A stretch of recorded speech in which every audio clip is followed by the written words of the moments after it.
Olá, muito obrigado por permitir que eu entre em sua casa neste momento. Meu nome é Ney Herman e está começando mais uma edição do programa Opinião, o seu programa de debates e entrevistas.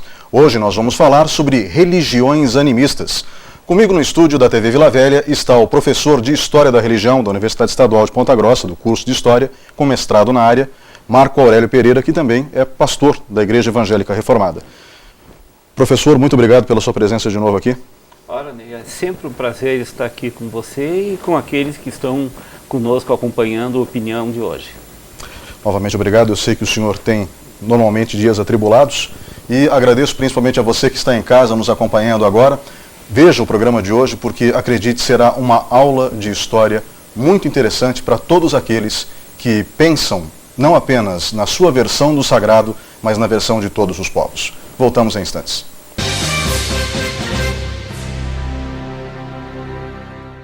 Olá, estamos de volta com o programa Opinião. Este é o segundo bloco, estamos falando sobre religiões animistas. Comigo no estúdio, o professor de História da Religião, do curso de História da Universidade Estadual de Ponta Grossa, Marco Aurélio Pereira, que também é pastor da Igreja Evangélica Reformada. Professor, eu gostaria que primeiro a gente começasse explicando o que é ânima, ou seja, o que seria uma religião animista? Pois não, Ney. Olha, nós temos que construir essa ideia de ânima a partir de um conceito que é arquetípico, é bem antigo e que está na presença das primeiras religiões. É o conceito que diz que nós somos movidos por algo que nos anima, que nos dá vida. Tá? Ânima é a palavra que está na raiz da palavra ânimo em português. Lembra? Desanimado, sem ânimo, sem aquele princípio vital que nos dá vida e nos dá força. Aí, a natureza da ânima, da onde vem o animismo, ela depende muito de qual matriz religiosa você está trabalhando. Na tradição judaico-cristã, a ânima é consequência da presença de Deus no homem. Na maioria das outras religiões, a ânima é algo que é comunicado pelo divino, mas é inerente ao próprio homem. Então, se nós pensarmos ânima no contexto de religiões animistas, é quando a energia que dá o ânimo de alguma das forças naturais se relaciona com o ser humano e o anima, o dá vida, ou dá poderes, ou lhe dá a própria comunhão mística com essa energia. Dentro desse conceito, então, as antigas religiões da Europa, como a religião do panteão grego, sim, né, do panteão romano, que é uma cópia do panteão grego. Panteão seria o conjunto de deuses. Uhum. Então, essas antigas religiões eram religiões animistas? Eram religiões animistas, tanto que nós, e não apenas no grego, no greco-romano, também no nórdico, na maioria dos panteões da antiguidade europeia, a origem é animista. Se a gente pensa Zeus, Júpiter, para os romanos, ele é o deus do raio. Quer dizer, ele possui a ânima, a força do raio. Netuno ou Poseidon é o deus da água, ele tem a força do oceano e assim por diante. Isso é comum em praticamente todos os animismos ancestrais, todos os animismos antigos. Aqui no Brasil, nós dialogamos, até no nosso cotidiano, com o animismo de origem africana, que é o candomblé. Os orixás do candomblé são a personificação das forças naturais. Xangô é a força telúrica, é a força da pedra, é a força da terra. Iemanjá é a rainha do mar, quer dizer, é a força da água salgada. Iansã é a força da água doce. As duas, inclusive, namoradas, esposas de Xangô, porque água e terra vivem se beijando, vivem se tocando, se relacionando. No limite, se você pega o orixá mais controverso, que é o Mulu, ele é o orixá que não, ele é visto como se fosse um diabo, mas não, ele é o orixá da força da doença, e a doença tem uma força natural que o homem sofre muito para explicar. Se você pensa isso numa tribo africana 2000 anos atrás, sem a moderna visão de medicina, não há nada mais sobrenatural do que você ter uma doença, que ela contraria toda a ordem natural, não contraria na verdade, mas para quem sofre, contraria toda a ordem natural das coisas. Então as religiões animistas têm por princípios básicos o fato de que uma força natural se relaciona. Os modos dessa relação, dessa força natural com o homem são diferentes, a gente pode até falar de cada um deles, eu acho muito legal. Mas o princípio básico é que as forças naturais se relacionam com o ser humano, ou de forma permanente, ou de forma pontual. Nos casos, por exemplo, quando baixa o orixá, quando incorpora o orixá, aquela presença substitui a consciência e passa a ser a consciência daquela força antropomorfizada no orixá. E aí eu gostaria justamente de resgatar esse aspecto, né? Quando a gente fala em antropomorfizar, né, então quando você dá uma forma humana para uma determinada energia do universo, essa forma humana, ela se comunica de maneira mais fácil para o imaginário das pessoas, Sim. Né, com um determinado público, de uma determinada época, de uma determinada região. Sim. Então, o candomblé ainda é uma religião muito forte em vários países da América, né, onde nós tivemos a presença, e da África também, onde ela nasce na África, mas vem para a América com os escravos, né? E aqui se perpetua com a passagem dos séculos. Influencia no surgimento da Umbanda, que daí já é uma outra história. Bem diferente. Bem diferente, que a gente pode conversar num outro programa. É muito bom deixar claro que Umbanda e Candomblé não são a mesma coisa. Então, isso é importante, né? E a gente pode tentar explicar isso num outro programa depois.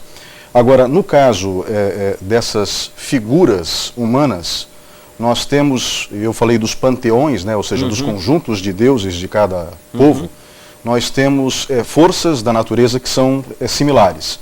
Então, o senhor falou, por exemplo, de Poseidon, que é o... Sim, Netuno. Netuno, né, que é deus do mar. Né? Já no candomblé é uma mulher, que é Iemanjá. Sim. Né? Mas são formas humanas que regem essas forças da terra. Né? No caso do panteão grego, do panteão romano, o deus do raio é o Todo-Poderoso, que é Zeus na Grécia e Júpiter em Roma. Exato. Já nos países do norte da Europa, o deus do raio, que as pessoas conhecem das histórias em quadrinho, é Thor. Não, Thor é o do trovão. Do trovão, perdão. Thor é o deus do trovão. Então existe uma confusão aqui. Odin é associado a Júpiter. Odin é o pai de Thor. Exatamente. E empiricamente há uma grande verdade física. O raio é o pai do trovão. Ah, então perfeito. Então o deus do raio não é Não, Thor. é Odin, que é Odin. o chefe dos deuses. Ah, perfeito. Por quê? Porque o raio é a manifestação mais pura de força absoluta. Se você pega empiricamente, volto a dizer, pensa naquelas tribos, naquela época, o que da natureza é mais forte, é mais violento, mais destrutivo, mais poderoso? É o raio. O restante é poderoso, mas... Então, na maioria das mitologias ou dos panteões animistas, quem tem o raio tem o poder. E aqui, para o povo tupi-guarani também era assim, né? Tupã era o deus do raio, era isso? Isso é um pouco complicado, Ney, e vai fugir um pouco da nossa discussão, mas a invenção de uma deidade personificada como Tupã, como se fosse o equivalente ao nosso Deus cristão, judaico, islâmico, é uma construção literária. Para a imensa maioria das tribos indígenas, o mundo espiritual e o mundo natural não são separados. Eles são intercomunicantes. É por isso que o xamanismo, eles têm xamãs, pajé é um xamã. O xamanismo, o pajé é o cara que dialoga entre esses dois mundos que convivem no cotidiano das pessoas, nas tribos não aculturadas do Brasil. Se você pega documentários antropológicos e mesmo escritos antropológicos sobre a religiosidade indígena, A função do pajé é que ele consegue falar com o espírito que todo mundo sabe que está aqui, mas só o pajé fala com ele. Então, esse conceito de um Deus soberano, de um Deus absoluto, de um Deus criador, de um Deus todo-poderoso, de um Deus... não tem. Bom, então, não existe um panteão de deuses... Indígena. Não existe. Não. E dentro dos povos pré-colombianos, tem? Depende dos povos. Isso varia de povo para povo. 3 grandes núcleos de povos têm panteões até bem elaborados. Os povos andinos, que nós generalizamos como incas, mas é um conjunto de povos bem mais complexos, e os povos da América Central e da Península de Yucatán, do sul do México, maias e astecas. Esses povos têm panteões, um conceito de divindade animista, mas bem elaborado. É diferente dos povos dos indígenas brasileiros, que não chegam a construir uma antropomorfização, porque para eles o natural e o espiritual são partes de um mesmo processo. Entende? Chega a ser uma visão muito interessante até.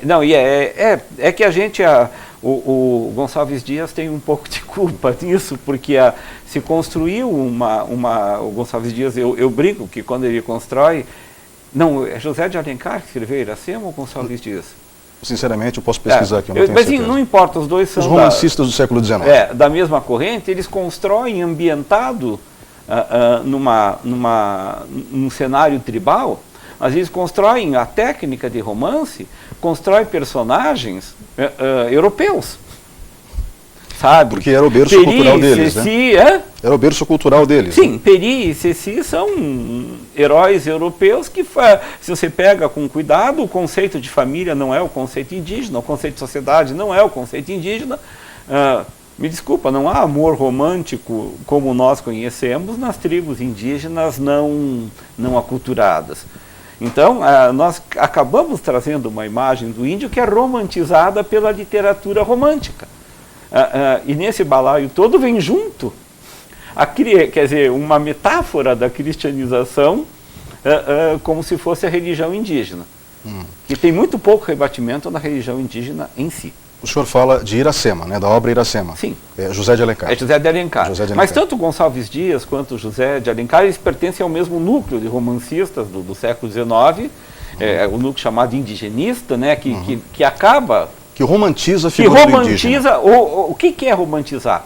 Vamos deixar claro, não diz respeito ao amor romântico, é construir a peça literária de acordo com os cânones literários do movimento romântico do século XIX, Goethe, na Europa. Que era uma corrente europeia. Eles só ambientaram tudo aquilo num cenário indígena. Mas um cenário que, boa parte, eles imaginaram. Sim, é um mundo imaginado. Por quê? Porque ele é lido de acordo não com categorias indígenas, com categorias europeias. Ele é construído de acordo com categorias europeias. Bom, feita essa observação, esse esclarecimento, eu estou tentando fazer com que as pessoas conheçam um pouco mais desses panteões, principalmente dos povos da Europa, para entender que esses panteões também influenciaram o comportamento desses povos, né, durante muito tempo. Inclusive da nossa cultura contemporânea, da cultura cristã. Nós podemos falar disso mais tarde. E aí, eu só gostaria de dar uma passada por outros continentes. A gente falou da Europa, da América pré-colombiana. Na América do Norte, eles também não tinham esse conceito de divindade bem estabelecido. Não, né? Era um pouco diferente. A América do Norte e a Oceania, eles trabalham num outro conceito que é o totemismo, onde a identificação com a natureza não se dá teluricamente com uma força natural, o raio, a chuva, a água. Ela se dá com alguns animais ou plantas da natureza. Praticamente todas as tribos norte-americanas, elas eram totêmicas, ou seja, a tribo se dividia em clãs e cada clã era o clã que se identificava em um animal.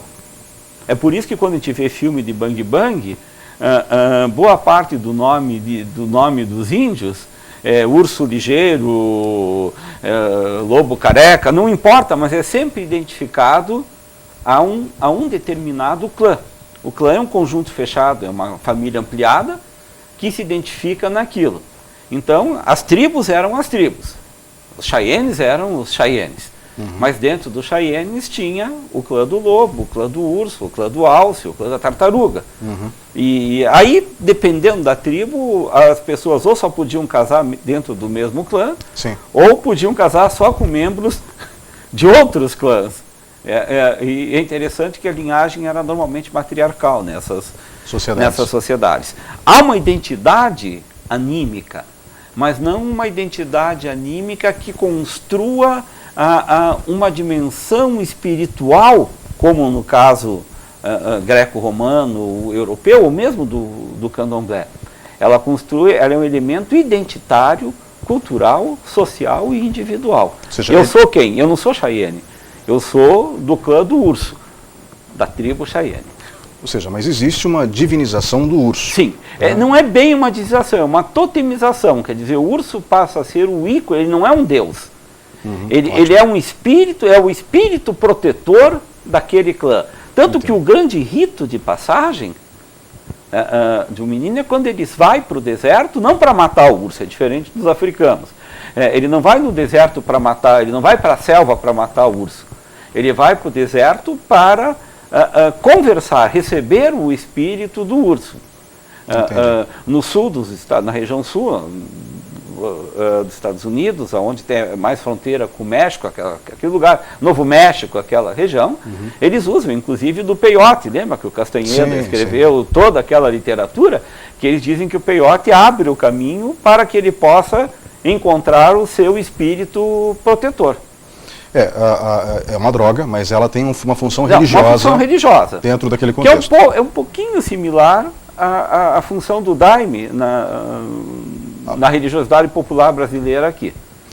Ali na Amazônia, principalmente. Na Amazônia, sim. Bem, estamos fazendo uma passagem por alguns continentes. Vamos chegar na Índia.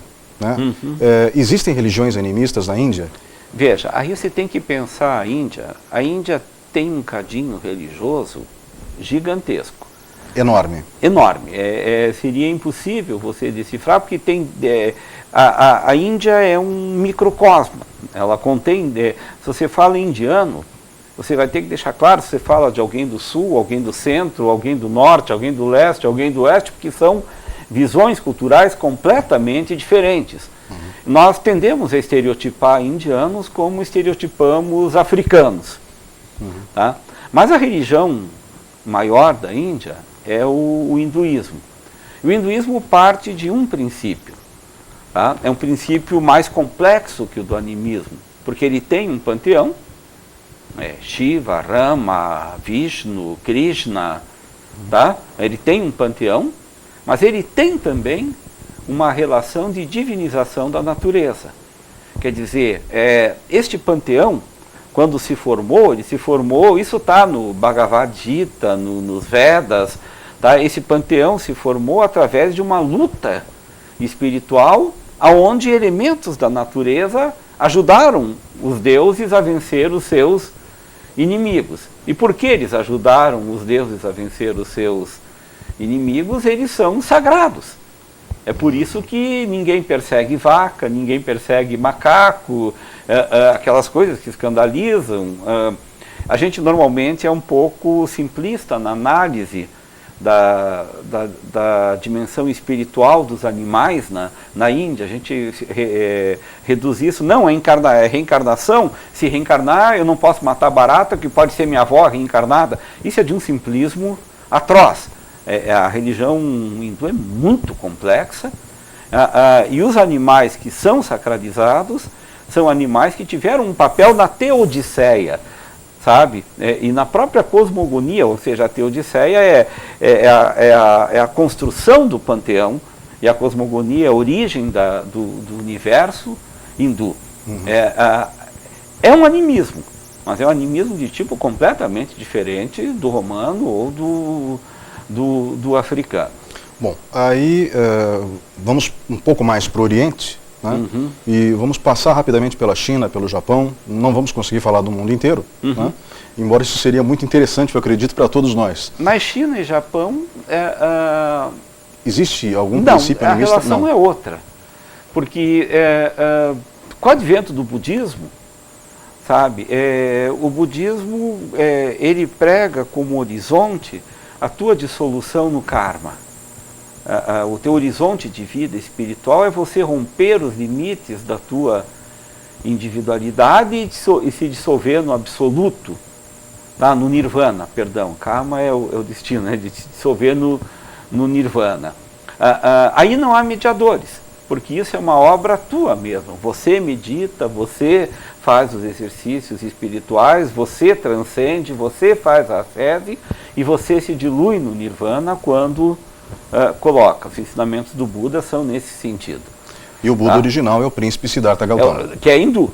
É por isso que eu te digo, o hinduísmo é uma questão bastante séria. Tá? Agora, na China, tanto o confucionismo quanto o taoísmo, eles caminham por essa base. O confucionismo é uma religião ética. Você é um bom confucionista se você segue os princípios éticos de vida. Ditados por Confúcio. Por Confúcio, evidente. E se você é taoísta, você segue os 5 princípios do Tao lá e também são religiões éticas. Agora, no Japão, o Shinto é um pouco diferente. Ele é um animismo que não antropomorfiza nada. Mas sim, ele trabalha, o shintoísmo é um animismo, mas ele trabalha as forças da natureza como força da natureza e constrói o caminho do Shinto pela tua harmonia com as forças da natureza. É por isso que a religiosidade japonesa é tão ritualizada. Tá? Tudo isso tem base no Shinto. Porque a cerimônia do chá, por exemplo, tá? É o momento onde você cria a tua harmonia, onde você e o chá no final vão ser um. O chá é Deus? Não, não é Deus. O chá é o chá. Mas a tua dimensão espiritual é se tornar um com o chá na cerimônia. Bom, então, dentro da filosofia japonesa, você busca... Né? Do Shinto. Exatamente. Deixar bem claro, porque a maioria do Japão hoje é budista. Migraram, né? O budismo tomou conta do Extremo Oriente todo. Agora, dentro do Shinto, né, como o senhor diz, existe a busca pela harmonia com a natureza. Com a natureza. Então, e aí você nega a si mesmo no sentido que você tira de você como nós temos, judaico-cristãos, temos a visão que o ser humano domina a natureza. É o mordomo, é o príncipe, é o soberano sobre a natureza. Deus criou a natureza para o homem. Não, no Shinto não. Você tem que romper com isso e buscar a tua unidade, a tua harmonia com a natureza.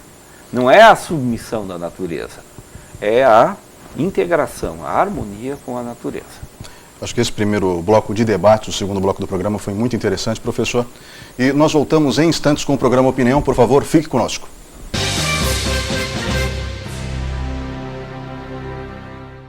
Estamos de volta com o terceiro bloco do programa Opinião. O tema de hoje, religiões animistas. Comigo no estúdio, o professor Marco Aurélio Pereira, professor de História da Religião, do curso de História da Universidade Estadual de Ponta Grossa. Professor, nós falamos sobre diversas religiões ao redor do mundo. Em muitas delas, figuras sagradas, algumas com a aparência de animais, outras figuras humanas que representam forças da natureza. E essas forças da natureza têm um princípio divino e eram assim interpretadas pelos povos mais antigos. Entre esses povos mais antigos, aqueles que influenciaram diretamente a nossa cultura, como gregos e romanos, né? Existem muitos descendentes de alemães aqui na nossa região, onde nós vivemos, e de outros povos que vieram do norte da Europa, então também a mitologia nórdica, né? Onde entra Odin, Thor, né? E outros deuses não tão conhecidos por nós aqui.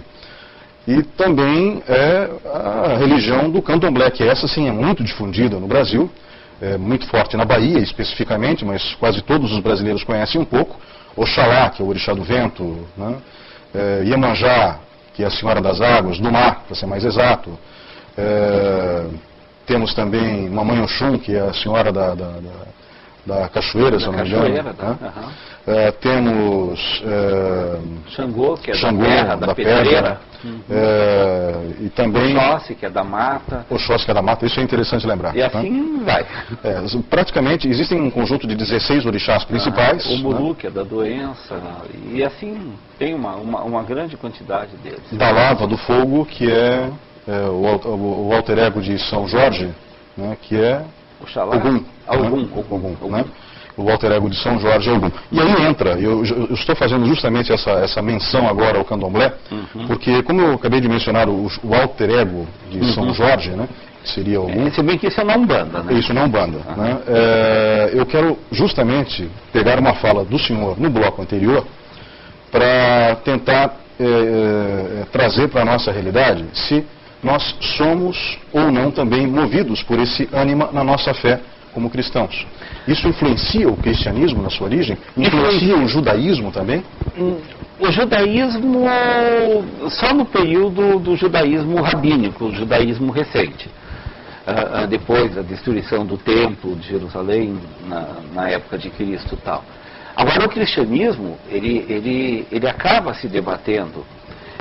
E esse debate sobre a influência animista ou não, está num debate que é estruturante e que não está resolvido ainda na teologia cristã, que é o debate entre os dois palavrões, dicotomia e tricotomia.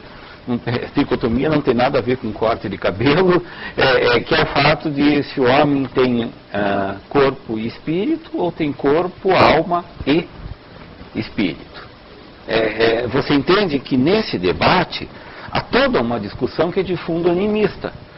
O que é ânima? O que é a alma? Vamos retomar essa definição depois de tudo que foi dito. Porque ânima é o princípio que gera a vida, ou é a expressão deste princípio no ser vivo. É aquilo que anima, aquilo que vivifica o homem. A questão é, a ânima é uma categoria específica no ser humano, ou ela é decorrente da relação das outras duas categorias, corpo e espírito? Aí é interessante a gente olhar a narrativa da segunda criação do homem no Gênesis, as duas narrativas da criação do homem. Uma bem sumária, Deus criou o homem e mulher ele criou, e só diz isso. Na segunda ele fala da criação do homem a partir de um boneco feito do pó da terra, corpo. O pó da terra é corpo. Tá?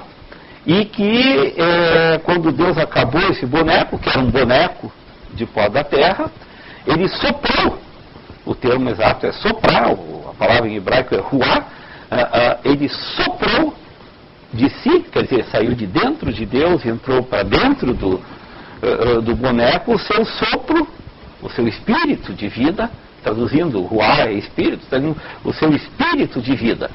E o homem se tornou alma vivente, aquilo que os hebreus chamam de nefesh hayah, alma vivente. Que aí nessa descrição, que é fundante tanto para o judaísmo quanto para o cristianismo, a alma não é uma categoria à parte. Ela é consequência da relação de Deus do Espírito de Deus com o corpo humano. Quer dizer, o homem se torna alma vivente quando Deus sopra o seu Espírito sobre ele. E aí continua a Bíblia, né? E daí adiante ela explica essa relação, dizendo que quando o homem morre, o pó volta para o pó e o Espírito volta para Deus, e o homem deixa de ser nefesh hayah, deixa de ser alma vivente. Nesse caso, a posição é tricotômica, é dicotômica. Existe corpo e espírito. E o homem é alma, enquanto o corpo e o espírito estão unidos. Tá?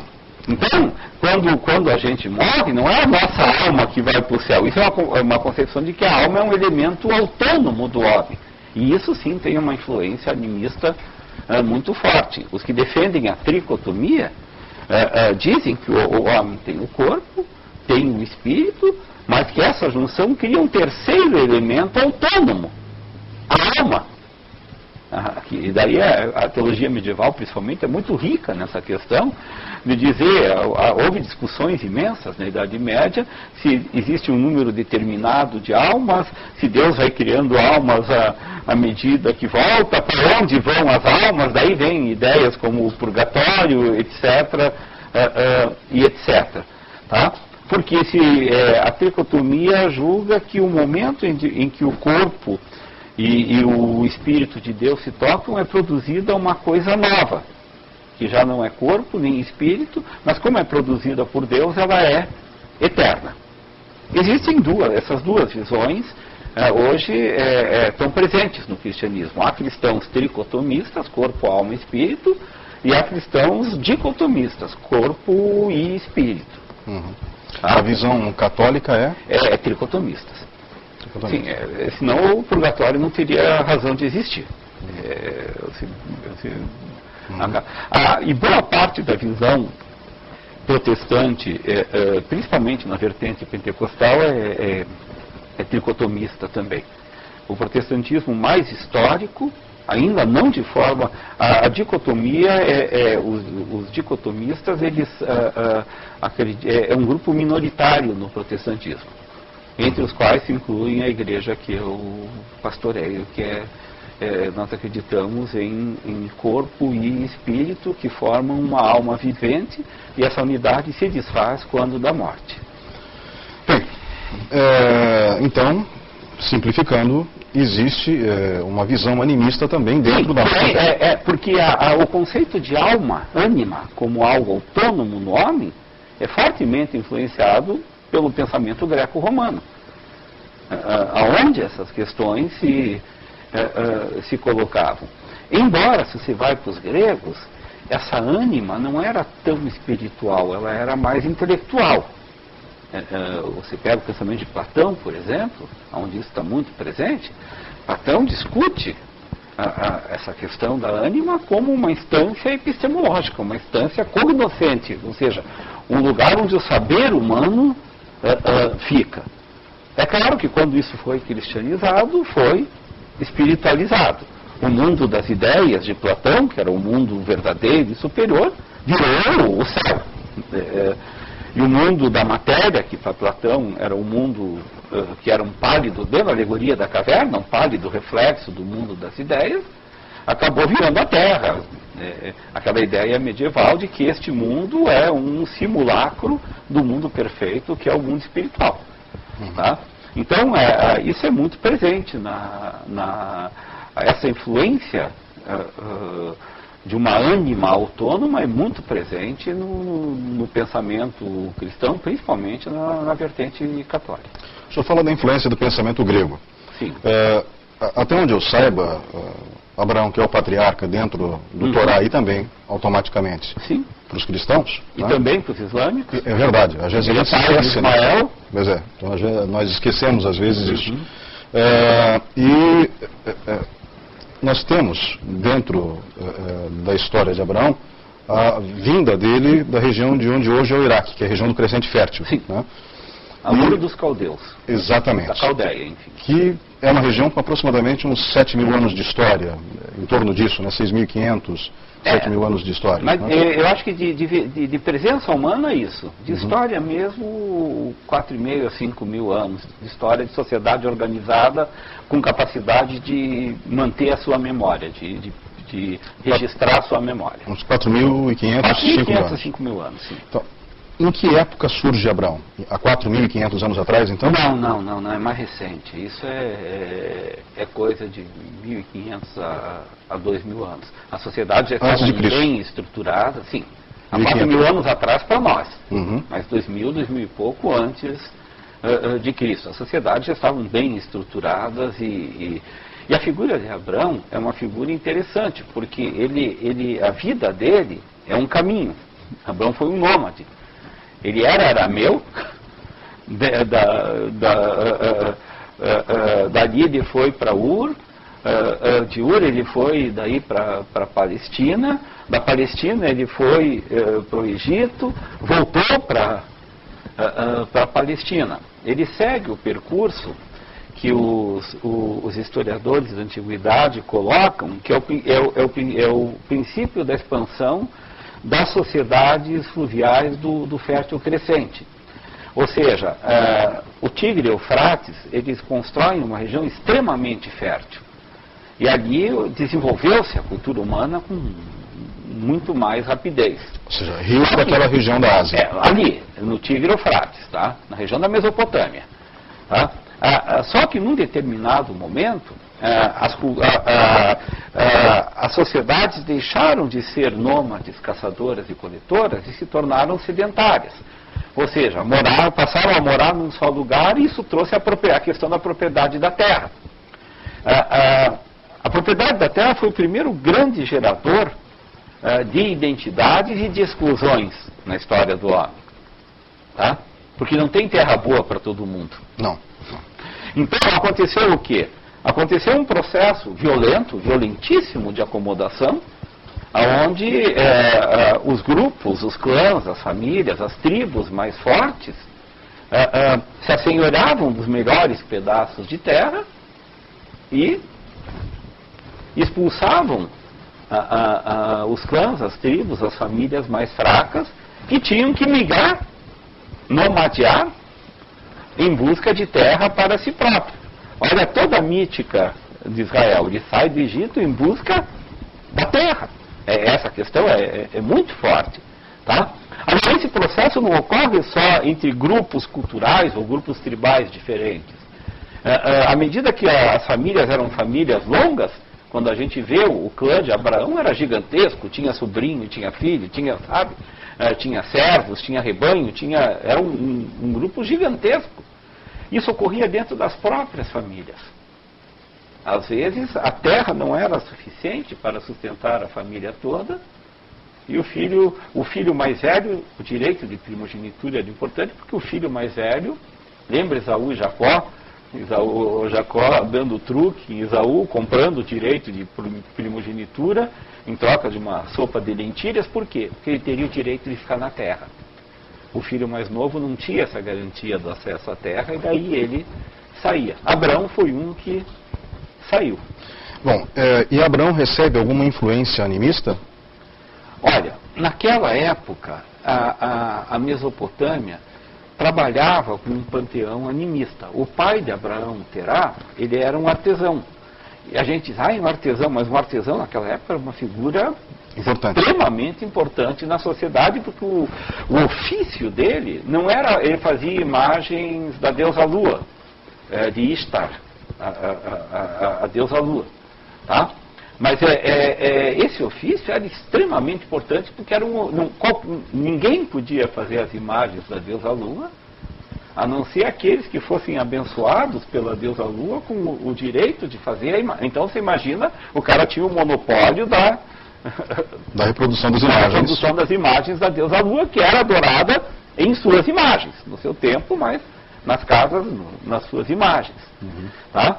Agora, ela era a deusa Lua. Percebe? Ela se identificava com a natureza.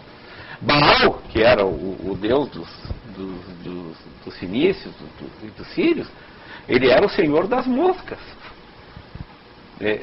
Mas ele também era identificado como o senhor da colheita. É por isso que haviam sacrifícios humanos no culto de Baal. E Elias, principalmente, o profeta, brigou contra eles de uma maneira muito forte. Por quê?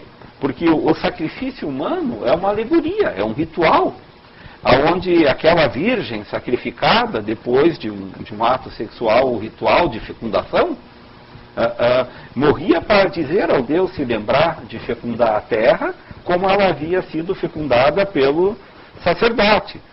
E me desculpa, esse ritual era um ritual extremamente elaborado. Não é aquela coisa de filme americano, da mocinha amarrada. Não é nada disso. Era um privilégio a moça ser sacrificada, porque ela iria direto para a presença do Deus Está notando alguma das raízes arcaicas do islamismo radical nisso? Sabe? Ela iria direto para o Deus, e ela seria interlocutora com o Deus, na presença do Deus, do desejo dos homens de que a terra desse fruto, com a disposição do Deus, que era quem fecundava a terra. Mas por que o ato sexual? Não esquecer que sêmen e semente têm a mesma origem. A palavra esperma, em grego, quer dizer semente.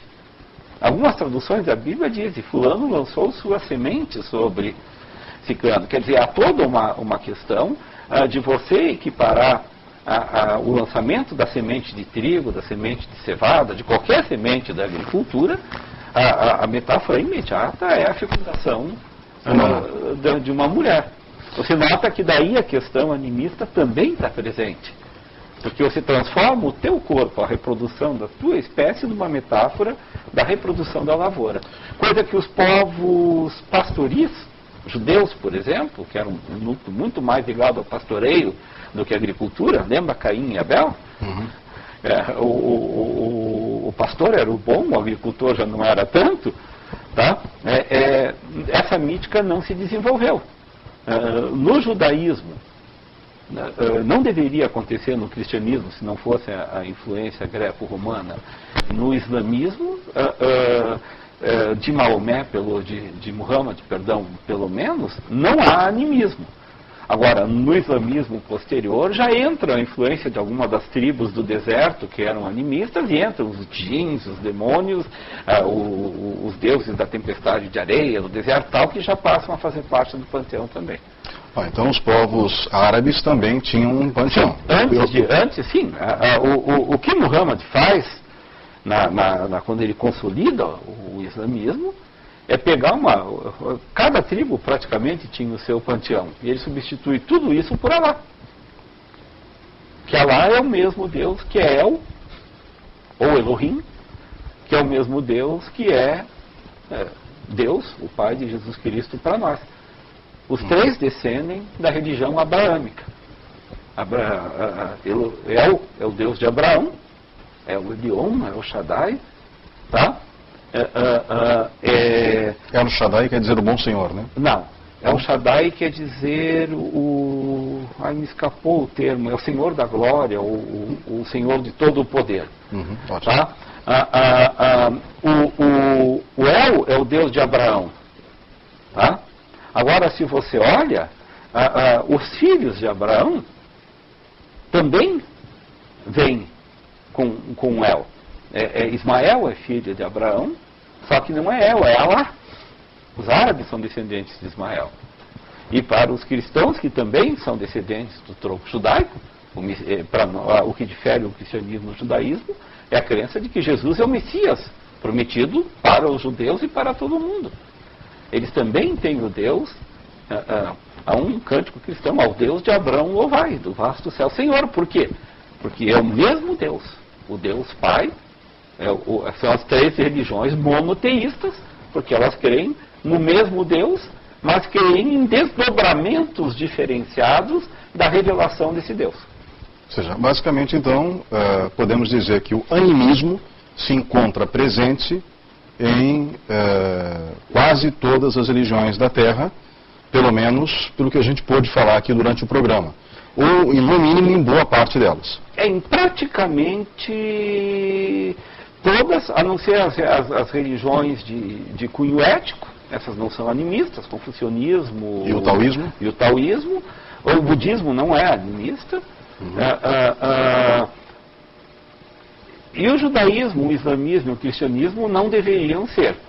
Mas esse é um campo de disputa ainda nessas religiões, é um campo bastante tensionado dentro delas. Normalmente a religiosidade popular dessas três religiões carregam alguns elementos animistas. Mas a doutrina pura não. Mas como influência de outras religiões. Por quê? Porque nenhuma dessas religiões nasceu no vácuo. Entende? Elas nasceram em contato. Quer dizer, o cristianismo nasce imerso na cultura helenista dentro do Império Romano. Quer dizer, os caras eram bombardeados por animismo de dia e e de noite, era impossível. Quando o cristianismo se tornou, com o Concílio de Nicéia, a religião, logo depois a religião oficial do Império Romano, ele recebeu todos os templos de todas as outras religiões, a infinita maioria delas animista, e transformou em igreja cristã. Quer dizer, olha o trabalho de conversão de todo o Império Romano. Quer dizer, há necessidade de você dialogar com o animismo. Eu não acho isso errado, que fique bem claro.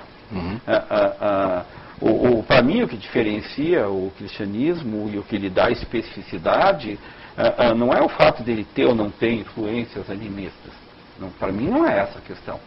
É a questão que ele reestrutura toda a religiosidade num patamar que inverte, que faz uma revolução no processo religioso, onde a crença se funda não em o homem agradar, comprar, adular ou buscar a Deus, mas sim um Deus que vem. Ele vem e busca o homem. Quer dizer, a verticalidade inverte o sentido. Em vez de ser o homem para Deus, é Deus para o homem. Isaías diz Emmanuel, o Deus conosco. Essa é a grande diferença do cristianismo para mim. É claro que tem influências do ambiente onde ele foi criado, mas isso é original e não está presente em nenhuma outra religião, que nós traduzimos no conceito teológico de graça. Graça é justamente Deus vindo amorosamente ao encontro do homem. Professor e pastor Marco Aurélio Pereira, obrigado pela participação nesse terceiro bloco. Vamos agora para o intervalo comercial e voltamos em instantes.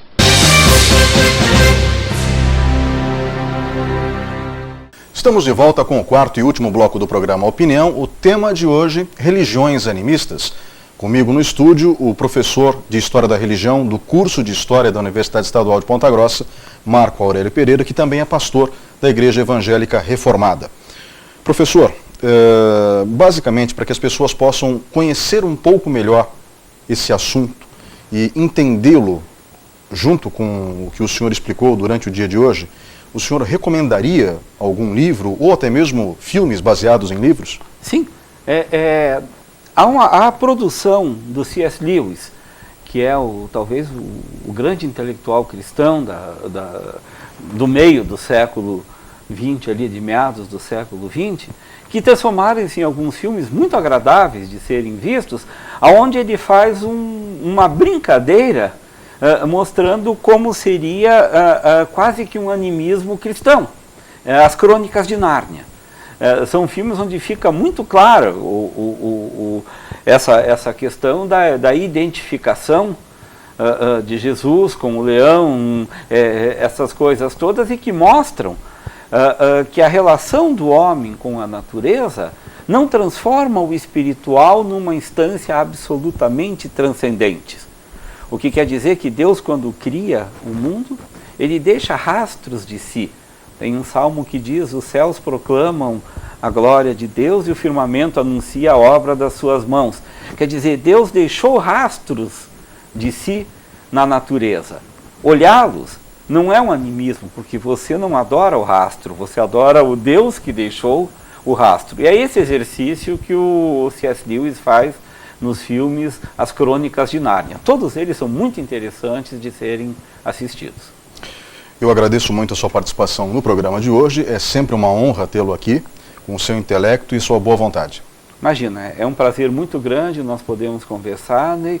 E um prazer ainda maior saber que a gente pode estar na presença, na casa das pessoas, partilhando um pouquinho daquilo que Deus possibilitou que a gente estudasse durante toda a vida. Muito obrigado por ter me convidado.